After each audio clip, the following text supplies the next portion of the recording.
Hey everybody, we're going to start something kind of new, kind of cool. Hopefully you enjoy it. If you like it, make sure that you share it with some other people. It is September the 28th. We're going to do a daily market recap and just kind of talk a little bit about what happened in a couple of major futures markets for the day. If you like this video, go ahead and feel free to share it and pass it on. So let's take a look at the S&P.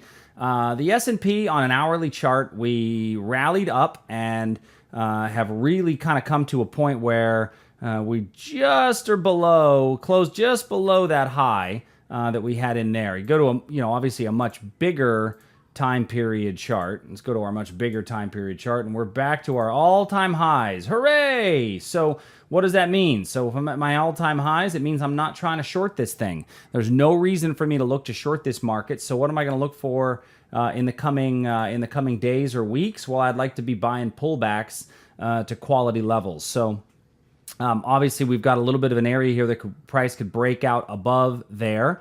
When I go down to maybe a smaller time period and I look a little bit lower, I'm going to look all the way back to here as really my next good buying opportunity. Really not a whole lot happened out of today's movements. We got a little bit of, right at the open, we jostled around a little bit, and then we're able to kind of carry higher. So it was a fairly weak day. I mean, today we actually, we did come down off of this little area right here. This little hesitation, bounced off of it early this morning and rallied back up from there and was able to kind of make that hold as the low of the day. So that level's not going to be a level that I'm going to use going further. I'm going to have to come back here a bit deeper to see if there's something in here that I would want to use. So I would love to buy a little bit of a dip, a little bit of a pullback. I'll be honest, I don't see a big dip or a big pullback happening in the S&P.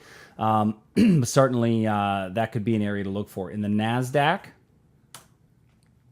looking at the Nasdaq, we've not come back to those highs. So certainly the Nasdaq is underperforming relative to the S&P. As the Nasdaq, looking at this on an hourly chart, we're now fairly low below those all-time highs. In the Nasdaq, actually put in a lower swing low, and if we come down from here, this would be a lower swing high. Now we got to remember what the Nasdaq is really driven by.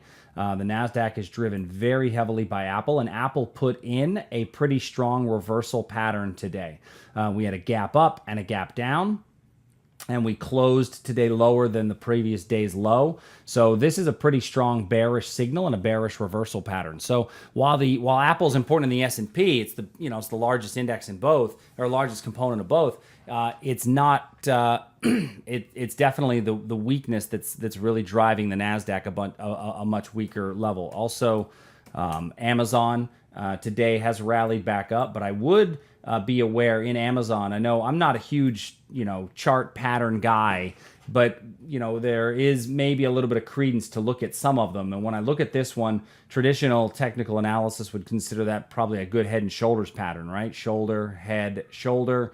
We draw our neckline. You take the measured move. And the only reason that I would even think about using this, I'm not usually a big chart pattern guy, but that would be our measured move. It would bring us right down into an area where we've got some pretty good buying. So I think that if we get another little bit of a rally up in Amazon up to this area, this could be a possible short. So there's some individual stocks maybe giving me some shorts, but I'm not going to be shorting against the S&P. So the S&P, like I said, we're at that all-time high. Could get a little bit of a pullback. If I do, back in here is a good buying level. The Nasdaq as well. The Nasdaq's got a couple of levels up here, but nothing that I really like until we come up into this range here as a possible small time frame entry. So let's look at crude oil. So in crude oil, looking at crude oil, obviously crude oil, we've got a really I'd call it almost an overextended trend channel. That's really, when I look at this, I look at it as an overextended trend channel where we just hit the top, and now we're starting to come back down. So when we go back down on this overextended trend channel, I'm looking at this. There's a little area down in here where I'm looking as a potential to get where you can see a little bit of a reversal. So right down in there, you've got that really, and you've got two little areas here between both of those zones. You have both of those those areas. And this one actually, we might make even that a bit wider and really could take this whole thing. But that would bring us back to a better area on our trend channel and make it close to the bottom of our trend channel.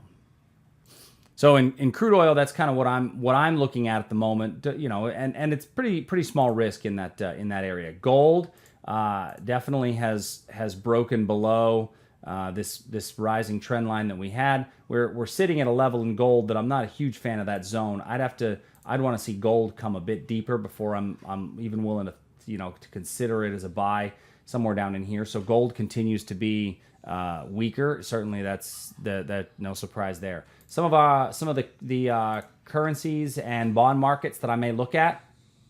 So in the 10-year note, got a level here in the 10-year note that I've been paying attention to as an area where we may see a little bit of movement when price comes back up into there. So let's see if price rallies up from this area and we get a little bit of an area of reversal, possible reversal right there. So I got a little alert set up here. I don't think it's going to get there today, may not get there for a few days. I've actually had this I've had this level marked off for a couple of days.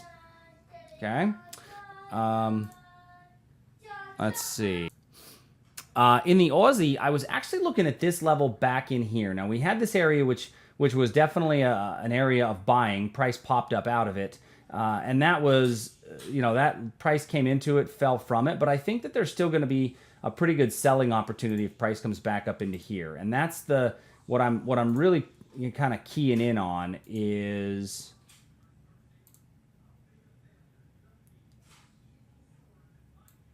this level right here. And it's really just this little bit of a basing area in here. I like that, you know, where it kind of bounced off of here in the past and we've come back down into it. That gives it time to just rack up more orders, right? And the more orders that can rack up, the better chance we have of a reversal when price gets back there inside of the Aussie.